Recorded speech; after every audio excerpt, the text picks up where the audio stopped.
Okay, this morning we're working a species of cichlid from Lake Malawi, Protomelas fenestratus, tiger. We've got two color morphs of this, the traditional darker one barred, the tiger, but we've also got some leucistic fish. Leucistic fish have a lack of pigment. They're not albinos, but they have a lack of pigment, which in case this fish tends to make them kind of silvery yellowish. I'm separating those out, and we're going to see whether we can develop a good strain from that. Wanted to have Susie turn around, and that is Skylar sorting into buckets the fish from the 300.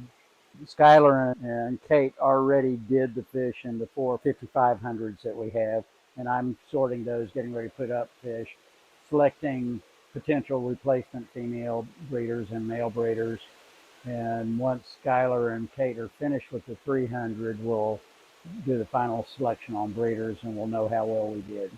We're going to take a short break and go over to greenhouse 2 where the 300 is to show Kate working.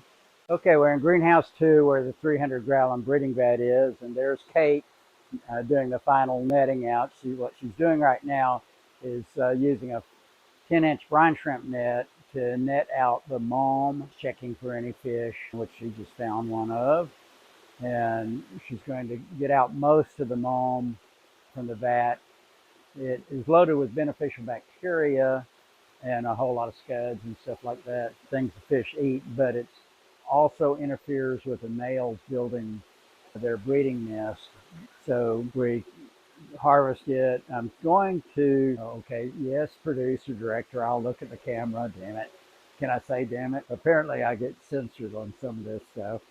Anyway, there's a company that sells mulm for $300 a gallon. So I'm thinking about offering mulm for $100 a gallon. We'll see whether it's worth messing around with. Anyways, so Kate's finishing up the 300. She's turning the water back on and getting ready to set it up. And Skylar's doing the sorting. I'm sorting the other 4 vats and getting ready to put fish up. And we'll come back in a little bit and talk about breeder selection. Okay, we've set up the 300-gallon breeding vat. Unfortunately, I didn't think to keep the 3 males that I picked as breeders out to video, but I can show you some males that were pretty close. Let's take a look at those. This fish has 2 common names. One is tiger Protomelas, and you can see the striping that causes that. And the other one is tangerines, and you can see the color. The 3 males I picked, I have a little bit more tangerine on it than that male, quite a bit more than that male. These are good males, it's just they didn't fit it. Now this is a species, and I don't know what the fish looks like in Lake Malawi. Looking online, you see a variety of photos. So I tend to go with what I like, which is this fish over this fish. So he's got more of the tangerine yellow color. There's quite a bit of variation. This is another one that has good bold striping, but very little of the tangerine. Okay, so these males are going to all go to be sold. I set up 3 males, a relatively small breeding colony. Let's take a look at some females real quickly. This fish, by the way, is much more sensitive to oxygen levels than most of the Lake Malawi fish. So we have to work them pretty quickly or they get stressed. The water they come out of is in the mid-80s Fahrenheit. Our well water comes up at 73 degrees, and we aerate the buckets with well water. You have to let the well water run into a vat first to gas out the carbon dioxide, otherwise it acts as an anesthetic to the fish. It doesn't take long for that to happen. As soon as it bubbles, the carbon dioxide is coming out.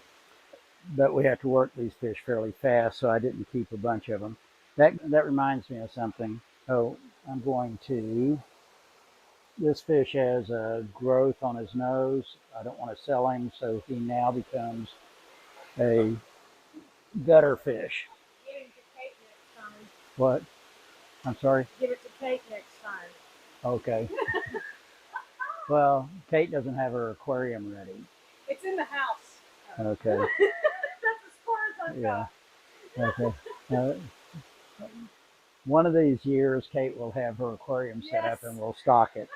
Okay, that reminds me of something. Aeration, oxygen levels, temperatures. Everything you've read about acclimating fish is wrong. You don't have to worry about even a 10-degree temperature differential as long as the two temperatures are within the normal range for that fish. And started wondering about this when I did a lot of fish collecting. There's an interesting stream close by Coleto Creek that comes out of hard water springs. So the main channel is very hard and it's hot because it runs in the sun. There are side streams that are fed from rainwater that percolates through live oak leaves, so it's soft and acidic. Where those meet, fish freely swim back and forth across that and they don't die. And there's at least a 10-degree Fahrenheit difference in temperature during the summer between those two streams. And one of them is soft and acidic, the other one's very hard and alkaline. Also notice that if you're walking around lakes that the little fish, the fry and youngsters, stay in the very shallow water along the edges. That water is often 10 to 15 degrees warmer than water just 2 or 3 feet deeper.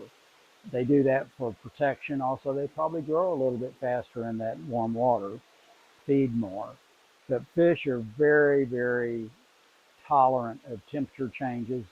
Now, you get fish in, say you buy some fish from us, we ship them in a bag. Things like ammonia build up in that water. Get them out of that shipping water as quickly as possible. Don't float the bag. Just open up the bag, take your hand, which is a lot easier on the fish than a net, and put them into good water.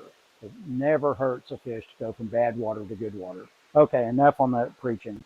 So selected 3 good males. We had 27 females. Production was a little bit lower than we like, although Kate, who did the 300, says it's loaded with new fry.